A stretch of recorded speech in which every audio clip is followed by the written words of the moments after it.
জয় শ্রীকৃষ্ণ। ওম তৎসৎ। ওম নমঃ ভগবতে বাসুদেবায়। কঠোপনিষদে আমাদের এই দেহকে একটি রথের সঙ্গে তুলনা করা হয়েছে এবং সেখানে এর সুন্দর ব্যাখ্যাও করা হয়েছে। আজকে আমরা জানব আমাদের এই দেহ রথের বর্ণনা কঠোপনিষদ থেকে। সেখানে বলা হলো, আত্মানং রথিনং বিদ্ধি শরীরং রথমেবতু বুদ্ধিং তু সারথিং বিদ্ধি মনঃ প্রগ্রহমেব চ। ইন্দ্রিয়াণি হয়ানো আহু বিষয়ান্তেষু গোচরানো আত্মেন্দ্রিয় মনোযুক্তম ভক্তে তাহু মনীষিণ। আমাদের এই দেহটা একটা রথের মতো, কেননা রথ দ্বারা অনেক কর্ম সম্পন্ন হয়ে থাকে। তদ্রূপভাবে মানুষও এই দেহরথ দ্বারা অনেক কাজ করে থাকে, কর্ম সম্পাদন করে থাকে। তাই এই দেহরথকে বলা হলো একটি রথ, দেহকে বলা হলো একটি রথ।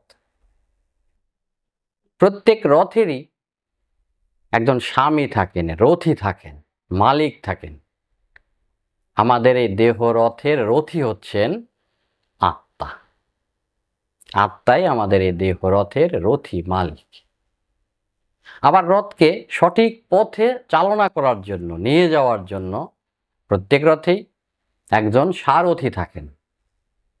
সারথী রথের প্রধান চালক। তিনি রথের গতি নির্ধারণ করেন, রথকে সঠিক পথে পৌঁছে দেন, গন্তব্যে পৌঁছে দেন।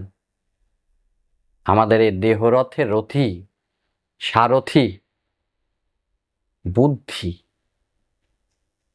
বুদ্ধি আমাদের এই দেহরথের সারথী। এই বুদ্ধি মানব জীবনের লক্ষ্য স্থির করে, নির্ধারণ করে। এই বুদ্ধি মানুষকে তার গন্তব্যে পৌঁছানোর রাস্তা দেখিয়ে দেয়, রাস্তা বলে দেয়। এই রথকে টানার জন্য আবার অশ্বের প্রয়োজন, ঘোড়ার প্রয়োজন। তো সেগুলো কি বলা হলো, আমাদের যে ইন্দ্রিয়, সেই ইন্দ্রিয়গুলোই এই দেহরথের অশ্ব। সেই অশ্বগুলো অত্যন্ত উদ্দাম, উশৃঙ্খল, সহজে বসে থাকে না, বশ মানে না। সর্বদাই সুখকর বস্তুতে, সুখকর বিষয়ের দিকে ধাবিত হয়। কোনটি ভালো কোনটি মন্দ তারা তা বুঝতে পারে না। এবং এই অশ্বগুলোকে নিয়ন্ত্রণ করার জন্য, বশে রাখার জন্য আবার আছে মন রূপী লাগাম। সেই মন, সংযত মন অশ্বগুলিকে নিয়ন্ত্রণে রাখে, বশে রাখে, বিপথে যেতে দেয় না। এই অশ্বগুলোর আবার বিচরণ ভূমি আছে, বিচরণ করার জায়গা আছে।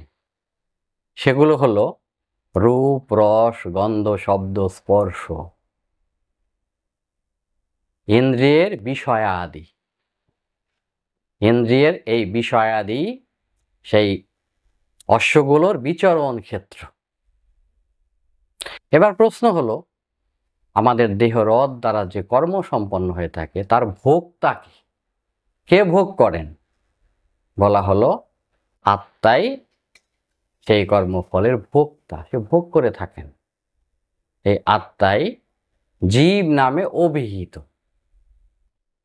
এখন যে দেহরথের সারথি বিবেকহীন হয়, মন অসংযত, লাগামরূপী মন অসংযত হয়, তার ইন্দ্রিয়গুলো অর্থাৎ অশ্বগুলো দুষ্ট হয়, কখনো বসে থাকে না। আর যে দেহরথের সারথি অর্থাৎ বুদ্ধি বিবেকবান হয়, ধর্মের পথে চলে, সত্যের পথে চলে, এবং লাগামরূপী যার মন সংযত, সেই দেহরথের অশ্বগুলি, ইন্দ্রিয়গুলি শিক্ষিত অশ্বের ন্যায় হয়, অর্থাৎ তারা সবসময় বসে থাকে, নিয়ন্ত্রণে থাকে, কখনো বিপদগামী হয় না। এবার এই দেহরথকে চালনা করার জন্য, চলার জন্য একটা পথের দরকার, রাস্তা দরকার। বলা হলো যে এই সংসারটাই হচ্ছে সেই রথের চলার পথ। সংসারটাকেই পথ বলা হলো। সেই পথের এপারে অজ্ঞানতা, দুঃখ, মায়া, মমতা, মৃত্যুময় মানব জীবন। আর রাস্তার ওপারে জ্ঞান, সেখানে বিষ্ণুর পরম পদ, সচ্চিৎ আনন্দময় ব্রহ্মধাম, নিত্যলোক। মানুষ আশা করে সেই লোকে পৌঁছানো।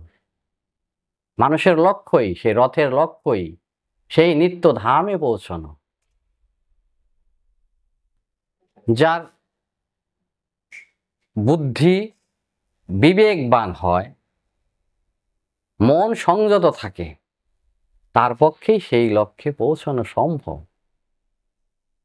আর যার বুদ্ধি সারথি, বিবেকহীন, মন অসংযত, তার ইন্দ্রিয়গুলো বসে থাকে না, তারা তাকে সঠিক লক্ষ্যে না পৌঁছে রাস্তার পাশের গহীন কোনো খাদে ফেলে দেয়, জন্ম মৃত্যুর চক্রে ফেলে দেয়। তার পক্ষে আর সেই দিব্য ধামে পৌঁছানো সম্ভব হয় না।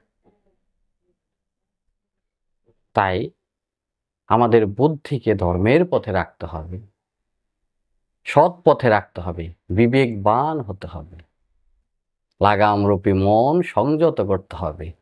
তাহলে আমাদের ইন্দ্রিয়গুলো নিয়ন্ত্রণে থাকবে আর আমাদের দেহরথ সঠিক পথে চলবে।